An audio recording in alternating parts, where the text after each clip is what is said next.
Okay, part 10. Who the fuck did I marry? Okay, had to sneeze. All right, so at this point, I had test driven all these cars. Kias, hell, he even had me test drive a Nissan Murano, but the main two were BMW and an Audi. He had told my grandfather he was getting me a car.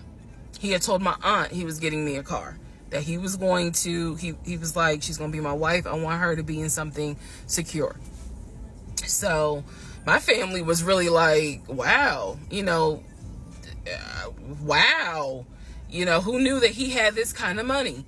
And so I hated the fact that he did that, because anytime he got around my family, here's another red flag to put in the United Nations of red flags. He would always talk about money, and he would always brag.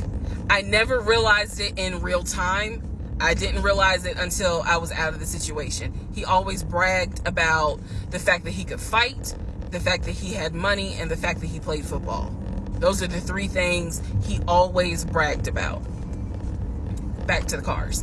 So I told him, I was like, pick one between the BMW and the Audi, because you said you buying it. So pick one. So this man chose the Audi. So he takes me to the dealership. I wanted a white Q8. He does give me the printout of how much it's going to cost, tax, tag, and title, to get this Q8. Gentleman who's helping us gives him the printout. He's saying he's going to pay this money for the car out of the savings account that's offshore. That's the story. That's what he's saying. So he apparently is asking the guy, is there a holding fee? Can I pay a holding fee to secure this car while I'm working to get the money transferred? Because obviously with COVID, it's going to take long for the banks to transfer the money. Side note, I need everyone to understand, one of the reasons why he was able to get away with the stuff he got away with is because we were on lockdown. It's crazy because it's now 2024, but I don't know, do we all remember how it seemed like a lot of stuff stopped in 2020? Now, keep in mind, that's not an excuse I'm making, because shit still got done. But in terms of business as usual just was not happening in 2020 at this time. So when he's saying, it's going to take a while for the bank to transfer the money, the gentleman who was working at Audi he didn't make a face. He didn't blink. He was like, I know it's going to take a while because of COVID. So basically what ends up happening is we leave. He has the printout. He calls the bank, or he calls his financial advisor, who does have a name. The financial advisor's name is Eric. I feel comfortable using certain people's names, especially if we find out they didn't exist. So he calls Eric. He tells Eric in front of me, hey, I need to transfer $72,526, whatever the amount was, because I'm buying a car for my fiance. This is the bank account information. Do you need me to give it to you over the phone, or do you need me to email it to you? Pause. I can't hear what the person's saying, but that's what he would do. Do you need me to give it to you over the phone, or can I email it to you? Okay. All right, give me a few minutes and I'll go ahead and email it to you.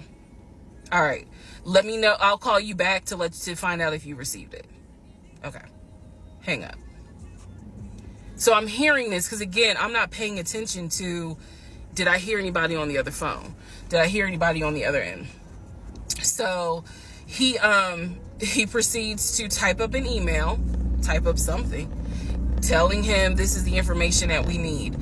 I didn't think anything of it. He called me at work the next day to tell me that the money was sent to Audi, that he called Audi and he confirmed with Audi that they received the money. What he told me is that the car is going to be delivered to the house. Y'all, it's not that I lived in the hood, because I didn't, but I did not live in an area of Clayton County where you would have a brand new Audi delivered to your house. So I remember saying to him, I don't want that car like delivered to the house, not yet, because I need to put that car in the garage. And my Nissan I only had a 1-car garage, so my Nissan was in the garage. So he said, okay, well, let me call them back and change the delivery date. Can you be home, or can you do a half day? So he's asking me, can you work a half day so that they can deliver the car and you will be home for it? I said, yes, that's fine. Because again, it's COVID. I'm working from home anyway. I only had to go in the office 2 days a week. So I'm at home the next day. He told me the car would be delivered between the hours of 1 and 3. Obviously, between 1 and 3, nothing happened. So 3 o'clock, I called him. He's at work. He sends me the voicemail. He calls me back. I said, it's 3 o'clock. No one ever came with the car. What's going on? And then I remember I was like, well, do I need to call Audi myself? Because I thought that you handled it. But if you didn't handle it, do I need to call them? And so whenever I would suggest I will handle it, he would get very, very defensive. Red flag number 472. So he was like, no, I will call Audi. Don't do anything. I'll call Audi and find out what's going on. Okay. So I'm at home chilling, cooking dinner, normal night. He calls me back and says, yeah, the car was stuck on the truck in Spartanburg, because apparently that's where their deliveries come from. So when he told me this, I was in the kitchen laughing, because by this point, I will be honest, and I told y'all I'll be honest even when it makes me look bad. I was guilty of, on one hand, I believed him, and on the other hand, I was like, let me see what lie he come up with. Let me just see. But keep in mind, my brain was really like not rationalizing, not comprehending how deep the lie was. I just thought that no one told him the car was going to be delivered, and he made that up. I had no idea how deep the lie went. So he said, the car's in Spartanburg. It should be delivered this weekend. The weekend came, he had a whole other excuse.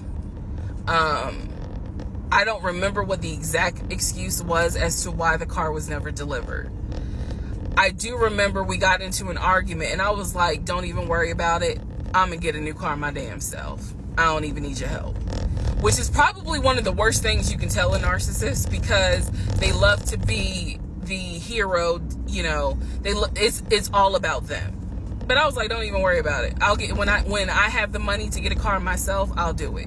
I don't want to hear anything else about a new car. I don't want to hear shit else about a car.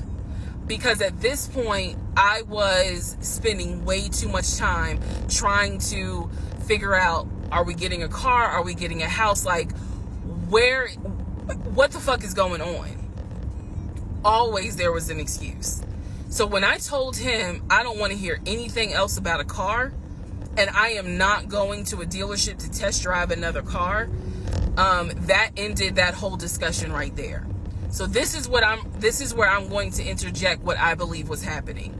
I believe that my ex-husband is the type of person, he gets off, nut. He gets off on you being excited about something that he knows you will never get.